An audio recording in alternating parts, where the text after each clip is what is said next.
Welcome to my YouTube channel. Kung bago ka lang sa channel na to at true-blooded Aldab Nation ka, tama po ang channel na pinuntahan mo. Kaya considering na po kitang bagong subscriber. At huwag mong kalimutan pindutin yung bell para lagi po kang updated sa bagong video na ilalabas ko. Salamat po sa iyong pag-click sa channel na to. Welcome back mga kaaldab. Ito na naman po ang inyong lingkod, Mr. Destiny. At syempre pag-uusapan natin dito kay Mengay at kay Alden Richards mga kaaldab. Ito yung mga nangyayari ngayon at nagaganap kina Alden at syempre kay Maine Paul Carson. Dito na naman po mga kaaldab, pinatunayan na naman po ni Maine Mendoza na hindi pa po siya laos, taliwas po sa mga kumakalat na kumbaga sinasabi po ng ilan kaya daw po hindi na kinuha si Maine ni Bossing dahil mahina na nga puro siya sa publicity, na hindi siya katulad nila Christine Reyes, Shu Ramirez at yung mga ilang kaspa po ng The Kingdom. Kaya daw hindi siya kinuha ni Bossing dahil nauumay na nga po raw kay Mengay kasi araw-araw nga po raw itong nakikita naman sa Itbulaga. Kaya kumbaga parang normal na lang yung magiging ganap nila. Kaya si Bossing siguro napaisip, nataranta, naniwala po sa mga sinasabi ng ilan na laos na si Mengay. Kaya siguro ganun ang ginawa po nila. Yan base lang naman po sa mga nagiging komento. Base lang naman po sa mga nagtatanong kay Mengay at syempre sa mga sumasagot po sa mga comment po sa Itbulaga. Normal lang naman po kasi na hahanapin po si Mengay, lalo na po yung mga Maine fanatics. Syempre ang Itbulaga naman po, hindi naman po lahat yan kay Maine. Di po ba nakapokus po sila kina Bossing, kay Jose, kay Wally, kay Tito Sen, at syempre nga po kay Henyo Master Joey De Leon.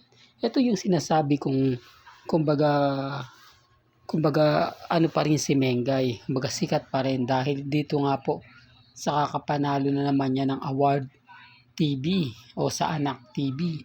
Normal lang po ito kasi kahit naman po yun nasa GMA network pa rin, GMA pa rin ang Itbulaga, nakakakuha na po si Mengay. Pinapakita ko lang po rito o sinasabi ko lang po dito na kumbaga napakahusay pa rin po at hindi pa rin po matatalo si Maine Paul Carson pagdating po sa mga ganitong bagay. Di po ba na siya lang naman po talaga yung nakakakuha ng magandang award, lalong-lalo na nga po pagdating sa telebisyon. Kaya hindi po niyo sasabing laos na. Di po ba kasi sinasabi po ng iba na hindi, normal lang yan na wala si Mengay kasi araw-araw naman pong nakikita. Dapat nga daw po kay Bossing mag-collaboration ng mga ibang artista. Nakakasawa naman daw po kasi na kasama mo na nga daw sa Itbulaga, kasama mo pa sa pelikula. No doubt naman po ko doon. Sabi ko nga po sa inyo, hindi ko na pinapansin yung mga ganyang komento. At yung mga ilang Maine fanatics, syempre nasasaktan din po sila sa mga komento po kung bakit hindi napasama si Mengay sa pelikula ng The Kingdom. Ngayong wala naman po daw itong ganap, di po ba? Although sabihin ng iba na may mga lakad sila ni Congressman Arjo, hindi po ba? Wala naman pong ganun, kaya natawa na lang po tayo. Di po ba? Ilang naman po yung sinasabi nila at pinipilit nila na kumbaga sayang, hindi po ba? Ito yung sinasabi ko mga kaaldab na pagdating po kay Mengay, napakarami niyang award. Lalo na po ngayon na nasa TV5 na naman po siya. Sa tingin nyo, pagka natuloy yung Buko Channel, kaya lang syempre, wala maraming project si Mengay na hindi na natuloy. Gaya nga po ng Huli Mo, Hula Ko. Nakasama nga po niya yung asawa ni Ria Ataide. Di po ba na gumawa nga po ng pelikula. Tapos sa bandang huli, hindi pala matutuloy. Yan ang mga pinapaliwanag ko na hindi po nila binabalita. Hindi sila nagre-react na bakit nga po ba hindi na muling ginawa ng teleserye o kala ko ba tuloy yung comedy sitcom tapos baliwala lang. Mas nauna pa yung kay Miles Ocampo kaysa kay Mengay. Sinasabi kasi nilang masisikat daw po si Miles kaysa kay Mengay kaya ganun po siguro yung ginagawa nila. Sa palagay ko mga kaaldab, eto, ano lang to kumbaga hudyat lang po ito ng pagbabago. Hudyat lang na ito na hindi na si Mengay katulad ng dati. Hindi na si Mengay yung tipo na sunod-sunod yung mga project, tipo ba? Parang nagmistulang pili na. Hindi ko alam mga kaalda ba kasi sa totoo lang po, di po ba, sabi nga ni Mengay, mas gusto niya yung mga ganitong trabaho, ayaw niya nasa bahay lang. Di po ba? Kita nyo naman po ito, remind ko lang po yung Buko Channel. Panahon ng pandemic yan pero tinanggap ni Mengay sa labas. Di po ba wala siyang takot? Kasi yun ang gusto niya Kaya hindi po pwedeng sabihin na tinanggihan niya yan kasi ganito ganyan, may asawa na siya. Di po ba? Focus na siya. Common sense na lang po. Kung maniniwala po ako kung may anak sila ni Congressman Arjo, napopokus lang siya siya lang po mag-isa Tapos madalas pa nga po raw siya sa Bulacan. Di po ba?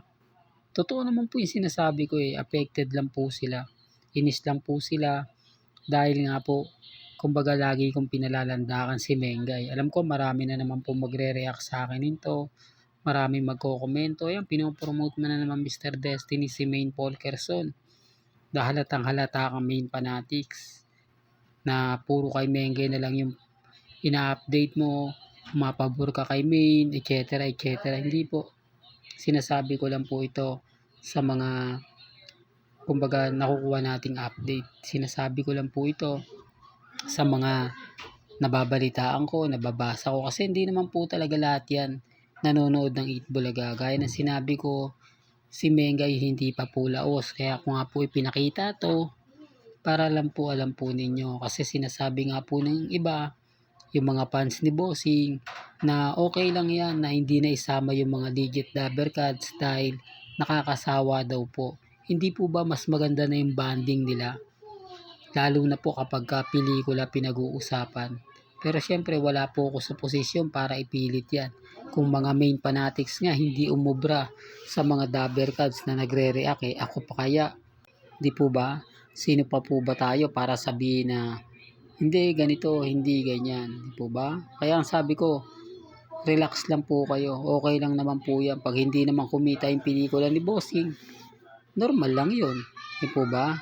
Na hindi po nga niya sinama si Maine Polkerson. Pero tignan na lang po natin dahil alam ko guest din naman po dyan sina Maine Polkerson at sina Jose, si Wally. Po ba? Tapos yung paggawa ng Aldab. Yan po yung tututukan natin. At syempre pag-usapan naman po natin si Alden Richards. Marami nagtatanong, Mr. Destiny, totoo ba na tapos na yung pulang araw? Last taping na ba ni Alden nung isang araw? Kaya nagpakain na siya ng McDo dahil kumbaga huli na siya. Well, eto nga po yung totoo. Last taping na kaya nga po mag-ingat na po kayo o wag na po kayong magtaka, magduda kapag may nalilink na naman po na kumbaga sila ni Sanya Lopez kasi nga po magpo-promote na naman sila para nga po sa katapusan ng pulang araw na sinasabing tumataas na naman daw po yung ratings, umaangat na naman daw po. Normal lang naman po yung pag-angat ng ratings dahil sabi ko nga po sa inyo, balik na naman po sa normal si Alden Richards. Pagkatapos nga po ng huling taping niya sa pulang araw, diretso na po siya sa TV commercial o photoshoot. Di po ba in-update natin yan? Ngayon, sino po ba yung kasama niya? Wala. Nasa na yung mga sinasabi nilang ganito. Wag po kayong maniniwala na ikakasal si Alden at si Catherine. Common sense na lang po yan. Wala pa po silang 1 taon at never po mangyayari yan. Kasi tignan nyo na lang po si Daniel Padilla at si Catherine, 11 years, hindi man lang po nagpakasal. Hindi nga lang po. Ngayon pa kaya, na nagagawa po ni Catherine yung gusto niyang gawin na hindi nga po niya nagagawa noon. Oh, yan ang pinapaliwanag at pinaiintindi ko po sa iba na nagagalit po sila na hindi totoo yan, Mr. Destiny, ganito ganyan, fake news ka. Lahat ng sinasabi mo hindi totoo. Okay lang po yun. Alam ko naman po na kapag ako nagbibigay ng update, maraming nagre-react, maraming nagko-komento. Galit lang po sila. Pansinin nyo, biglang tahimik ang Kat din ngayon. Walang post, walang update. Nasaan nga po ba ngayon si Catherine? Sino nga po ba yung kasama niya? O, doon pa lang po mapapaisip na kayo eh. Doon pa lang masasabi nyo na tama ka, Mr. Destiny.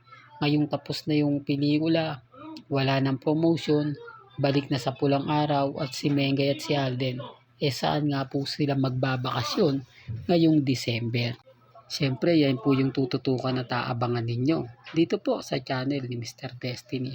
Hanggang dito na lang po ang ating latest updates. Kaya kung gusto nyo pa po ng pinaka-latest at sariwang update, abay tumutok lang po kayo dito po sa channel ni Mr. Destiny para updated po kayo sa mga latest at sa mga bagong video po na ilalabas po natin maya-maya lang. Kaya kung bago ka lang sa channel na to at isa kang true-blooded Aldab Nation na nagmamahal kina Mengay at Isoy, tama po ang channel na pinuntahan mo, kaya consider na po kitang bagong subscriber. At huwag mong kalimutang i-share ang mga video po natin sa mga mami, sa mga titas, at sa mga senyor.